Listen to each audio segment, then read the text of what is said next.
Isang bank manager ang nagtaka at nagduda sa isang lola dahil palagi ito nagwi-withdraw ng 3 milyon kada linggo. Tanong ng bank manager, "Lola, bakit po linggo-linggo kayo nagwi-withdraw ng pera? Ano ho bang trabaho nyo?" Sumagot yung lola, "Wala ho, napalanunan ko lang ito sa pustahan." Di naniniwala ang bank manager. "Ano ho bang pustahan yan?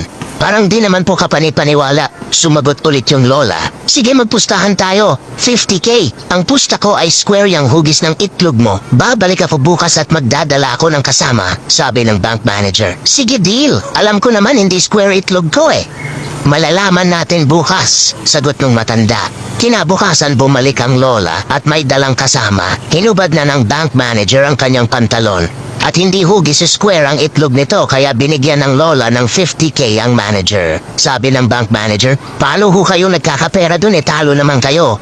Bumulong yung lola. "May pustahan din kami nitong kasama ko. Sa halagang 500K, ipapakita mo ang itlog mo sa amin."